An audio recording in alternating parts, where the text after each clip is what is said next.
Здраво фантазери! Јас и Филип сме повторно во нашето импровизирано студио и време е за фантази. Поминаа 3 кола. Сега имаме поголема база на податоци и можеме повеќе да ви покажеме кога се во прашање бројките. Ќе се обрне внимание исто на тимската статистика, која што тоа го правевме во претходната епизода, на индивидуалната, и за крај ќе сугерираме кои се најдобрите избори за капитан. Да, екипата на Game One, последно коло, може би беше едно од полошите кола. Многу очено коло. Некогаш што сме го имале, али тоа е тоа. Најаките екипи во лигата, едни од најаките екипи киксна, така да во рете. Не правиме голема реакција на тоа, идеме со истата екипа и понатаму. Прилог на тоа, ќе кажеме збордва за тимската дефанзивна статистика. Тука како што нели Арсенал се први на табела, исто така се први на листа, кај што имаат најмалку очекувани примени голови. Тоа се ретки случаи. Но ова сезона го имаме тоа. Во изминатите години да, со тоа што сега нели Арсенал е подобрен, така да ги видиме до каде и како ќе иде тоа. Тука е како и секоја година Сити првите две утакмици има само 0-6, а сега се качи на 2-43. Ньюкасл баш им направија проблеми во текот на целата утакмица, беше баш добар меч. И останатите екипи се Брайтон, Тоттенхем и изненадувачки Бурнемаут, кои што имаат две многу тешки утакмици со Сити и со Арсенал. Со Сити беше на гости исто на Етихад, што е исто вредно се тоа спомнува. се топ 5 у лигата по очекувани примени голови. Не знаеме тоа, не веруваме ние дека така ќе се продолжи, али не се знае, ќе видиме што ќе биде. Така да, тоа е на кратко кои се најдобрите дефанзивни екипи, а кога сме кај најлошите? А кога сме кај најлошите екипи по очекувани примени голови, тука се Nottingham Forest, кој што сега последно гол со Евертон примија буквално 88 минута гол по асистенција на Пикфорд. Вест Хем, кој што многу лошо тргна годинава, сега го очекуваме дека ќе се подобрат, но ќе видиме како ќе иде. Евертон, Астон Вила и Лестер. Лестер буквално продолжија таму кај што застана лани и се уште се многу поразни одбраната и се топ 5 најлоши одбрани и годинава. Значи трендот од вани се продолжува. Евертон, Астон Вила и Лестер се можда и најлошите екипи на почетокот од сезоната, бидејќи не покажаа буквално ништо. Да. Евертон, ако не го избркаат Лампард, ќе бидат сериозни кандидати за да идат до чемпионшип. Тука може и две промени ќе има. Джерард и Лампард се доста високо котираат на таа листа. За Лампард сум прилично сигурен, за Джерард ќе видам. Па Джерард има и подобра екипа од Лампард моментално и затоа има. Мислам дека в принцип имаат некои 20 играчи кои што може да ги врте во ротација, ама не покажува некои значајни резултати. Да. Кога сме кај тимската офанзивна статистика, на прво место очекувано е Сити со 6.09 expected goals. Изненадувачки на второ место е Фулам со 5.29. Изненади оваа сезона со нивната офанзивна игра, веќе и постигна 5 гола, од кои 2 на Ливерпул во првото коло. Митровиќ веќе има 3, еден промашен пенал. Арсенал кој има единствен кој е со 3 победи од првите 3 кола, е на трето место со 5.27. И потоа следуваат Лиц и Кристал Палас. Лиц играат исто многу добро на почетокот на сезоната. На Челси му постигна 3 гола. Има шанси за повеќе. Кристал Палас со вера уште од лани покажа дека може да играат офанзивно, имаат играчи за такво нешто. Тоа е кога сме кај најдобрите од тимската офанзивна статистика. Сега одиме со најлошите. Тука на прво место е Бормут со само 1 expected goals од 3 кола. Постигнаа 2 гола во првото коло со Нотингем и тоа е се од нив. Потоа тука е Лестер со 1.37. Последува Саутемптон со 2.62. Nottingham Forest со 2.63 и Вулфс со 3.44. Тука е Лестер екипата која што многу потфрла. Да, лани игра лошо одбрана, али у напад уште беа на едно солидно ниво. А сезонава и се лоши во одбрана и во напад се исто така многу лоши. Мислам дека тоа се должи затоа што цело време играат истите играчи, немаат никакво освежување кое е во прашање нападот на Лестер. И Не знам, као Тилеманс и Фофана што сака да сидат. Иако дадоа 5 гола, значи се големи оверачивари во однос на да. очекуваното и односно тоа колку гола има дадено. Тука Значи- најмногу се издвојува Медисон, кој Да. е од најголемите оверачиверси. Да. Не знам со одбраната исто што ќе прави Лестер, бидејќи имаат голман кој не е на ниво на Премиер лигата. Ќе се оди Фофана кој е можеби најдобриот стопер моментално во Лестер. Имаат уште многу малку до крајот на трансфер периодот и не знам, Лестер ми е Проблеми се. да, големи проблеми. Да. Сега ќе преминеме на индивидуалната статистика. Да, на индивидуална статистика и исто така кои се најкупувани, најпродавани играчи за сега во колово.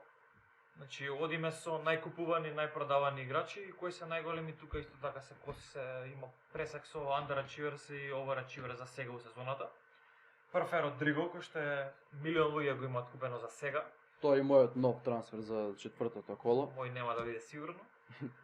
Тоа не е Добро, најголем. ја имам и објаснување зошто го купив. Фер. Го купив затоа што ќе добивам 0-1 на продажна цена уште пред почетокот на ова коло. Бамфорд не е во форма, има мала повреда. Родриго шутира као манијак од секоја позиција од кај стигне. И тоа е За волја на вистината, он е играч што сиде претходни години, цело време има добра статистика, ама проблемот е кај него што ностоп има повреди и не е константно првиот 11, а иначе бројките, статистиката му е сосема солидна за цената. Имаше и мал проблеми со повреда минатата сезона. Да, цело време има ситни повреди, таков играч. Се порозен е малце, али нема веза. Да, сега инаку и втор капитен на лице. Да, и не очекувам барем наредниве неколку кола да биде на клупа, така да ги видиме. Он на 2 очекувани дадени голови има дадено 4, значи е доста голем оверачивер, али како што реков. Да, најголемиот. Да, најголем оверачивер. Од останатите играчи, како најголеми оверачивери се Да Силва од Брентфорд, кој што буквално на 0,07, значи не е очекувано да даде ни еден гол, има дадено 2. Медисон, спомнавме за Лестер дека они се како екипа се најголеми оверачивери, тука дело тоа е Медисон. Да, најголем дел тоа е. И Адамс и Одегард од Арсенал кој што претходното коло даде 2 гола и затоа е доста луѓе се продолжуваат да го купуваат изненадувачки. Околу 15-20% на фантази го имаат купено веќе и го имаат во екипата, а по нас не е опција за да би го имале толку многу луѓе. Инаку Адамс беше скаран со Хазенкутел и сега сака да му докаже дека тој е прв напаѓач на Саутемптон, влегува во форма, даде гол и во купот вчера. И иако е оверачивер, мислам дека може во наредните неколку кола Адамс да донесе нешто поише. Ќе видиме. Околу останатите најкупувани играчи, тука е Перишич. Значи имаше 12 колово, нели од старт на сезоната се збореше дали ќе е опција, дали нема да е опција. За мене е must have моментално, за тебе не е. Ја ќе го купам него, така да не е must have, али за мене е добра ризична опција која што може на двете страни да отиде, ќе видиме. Јас екипата ми е така доста досадна, така да тоа ми е моментот малце ризик да уфрлам, да биде поинтересна играта. Инаку не очекувам играат Тотенхем 3 утакмици у 6 дена. Јас лично не очекувам 3 да ги стартува. Да, веројатно и нема. Веројатно и нема, ама секако потенцијалот му е голем, така да он може да направи буквално 15 поена у било кој меч, така да тоа е доволно за да го имаш екипа еднаш да го направи тоа. И он е еден, значи 530.000 луѓе го имаат веќе купено и му се врати цената на 5,5 милиона. Што е многу битно кај него, буквално човекот игра како лево крило. Нема таков вингбек што толку напред иде у офанзивниот сегмент на Тотенхем. Така да буквално нема таков дефанзивен играч, не е ниту Кансело, ниту Трент. Ќе видиме како ќе се одвива кроз сезоната, али иницијалните работи што ги гледаме се многу ветувачки. Тој тоа го играше со Конти у Интер и затоа беше толку голема тема на стартот. Сите очекувавме, мислам дека со Конте имаше 8 гола и 7 асистенции во една сезона и играше како вингбек, така да кога освои пред 2 сезони. Затоа беше толку голем хајп имаше околу него пред да почне сезоната. Кога сме кај Перишич, статистиката му е буквално нестварна за овие само 112 минути што ги има изиграно за сега. Има 6 додири во 16-тник, 5 креирани шанси, од кои 2 големи шанси и има 2 асистенции. Значи нормално не очекуваме да има ваква волку добра статистика, но и нели да не е волку добра, он е секако видовме докажано и кроз историјата и во овој мал семпл сајз за 112 минути дека е озбилна опција. Единствениот проблем е, како што кажавме, минутите и не знаеме дали ќе старта континуирано. Еден добар аспект по нас е тоа што и кога секој пат кога ќе старта, многу е веројатно при повален резултат, а дури и кога е тесна утакмицата да не губат, да го вади околу 70 минута Конте, што е одлично пример доколку имаат клиншит, нели, да зимаме клиншитот, он напушта терен, не е битно после дали ќе примат гол или не. Тоа е исто еден потенцијален сегмент што може многу да значи кај него, така да јас лично го купувам коло, па ќе видиме што ќе биде со него. Нека ти се среќа. Добро, не кажавме за underachieversi. Да. Најголем underachiever е Соучек со 1.05, тука е Сон со 0.9, Гордон 0.89, Рајс 0.86 и Рондон 0.78. Можеме да ги издвоиме Сон и Гордон, бидејќи Сон се наоѓа во топ 5 најпродавани играчи. Тој скоро секоја сезона се наоѓа во overachievers, сега моментално е у underachievers и е доста високо, иако има само 0.9 за 3 кола. Можеме да очекуваме дека во наредните кола тој ќе проба да го изедначи тоа. Има добар распоред, прво име со Nottingham Forest, не знам потоа со... Да, има 4 поволни утакмици поред, така да... Не само Да, што не ми е очекуваме да го логично. изедначи, него он е докажано низ годините overachiever, он е еден од најдобрите финишери у свет. Така да не само што ќе го изедначи, мислам дека он и баш лагано ќе Може го- да ќе го- влезе, ќе го затоа- надмаши. Така да он е еден од тие играчи што Сон не треба да се продава моментално. Тој што го има дефинитивно не треба Да. да продава. Гордон е интересен, но доколку се случи тој трансфер од Челси, мислам дека ќе изгуби многу. Кој е фантази во прашање, бидејќи Секако, да, да. во Евертон тој Не играше вреди 50 напаѓач. милиони, Челси се луди што дават 50 милиони за него, али ќе видиме што ќе донесе иднината. Ако Да, и отиде според у мене Челси, се многу за него, но окей. ќе видиме, да. Тие си знаат. Да, околу останатите интересни играчи што вреди да се спомна, еден од најпродаваните играчи е Трент, 320.000. Човекот е буквално у секој параметар е прва опција од сите дефанзивци на фантази. Сега несреќата што за сега нема ни еден ни клиншит, нема ни напаѓачки ретерн ни еден до сега и заради тоа Да. претпоставувам дека многу луѓе го продаваат. А Ливерпул имаат перфектен распоред и да, дефинитивно тие што продаваат грешат, али ајде да видиме и да да покаже како. Ливерпул отвори лошо, тој има само 4 поени на почетокот. Мислам дека овие 320.000 што го продале сакаат и Диаз да го донесат. Веројатно и тој им е планот ако имаат Алисон на гол или Робертсон. Го гледаат Арнолд како вишок за овие надпревари кои следуваат. Но според мене Арнолд не смее да се продава, тоа ти е како крило од 7,5 да продадеш, нема Да. логика, што може клиншит да ти донесе додатни поени кога нема ништо, Две сезони, нема логика. минато да каже свет, 2 сезони над 200 поени, претходно 180 поени, значи еден од најдобрите FPL играчи, е дефинитивно најдобар дефанзивен FPL играч. Да. Околу другите најпродавани има многу интересни опции, како што кажавме, Сон и тука е Сака. Сака, Арсенал исто има одличен распоред, а на самиот старт има, иако Арсенал дадо дури 9 гола, он само во еден од тие 9 гола има една асистенција. Нема добра статистика на самиот старт, што очекуваме да се подобри. Сега би го продале, нашето мислење е дека он треба да се продаде само доколку тие 1.2 колку што е разликата измеѓу примерно да идете Сака за Мартинели, тие 1.5-2 доколку ви послужат за некој друг трансфер, за некој друг апгрейд. У тој случај е окей опција да се продаде, а иначе генерално ако немате зашто би ги потрошиле тие 1.5-2, нема ни причина зашто би се продал, бидејќи покажи лани и преклани дека е сосема добар играч, дека ќе има ретерн, само што така се погоди првите 3 утакмици. Уште полошо ако се продава за да се купи Едегард, кој Тоа е од топ 5 overachievers и тие два гола што тој ги даде беа доста случајни, он прето имаше многу малку допири во 60-тикот работи за тимот. Друго улога има таму, да. Да. Добро. Пример исто кај најпродаваните се Кулибали и Дарвин. Ја, Кулибали очекувано. има надпревар заради црвениот картон, Да. Дарвин има уште Два. два. Да, Тоа е очекувано, Тоа да. се очекувани трансфер сам. Добро. И следуваат капитените. За крај, Има доста. На папер има доста опции за капитен. Очекуваме ние дека Салах ќе биде убедливо најголем најмногу од луѓето ќе го постават за капитен Салах. да, но тука се и Жезус и Халанд се Да. разбира, затоа што Тука сите имаат добар противник, играат дома. Жезус и Халанд се во подобра форма од Салах.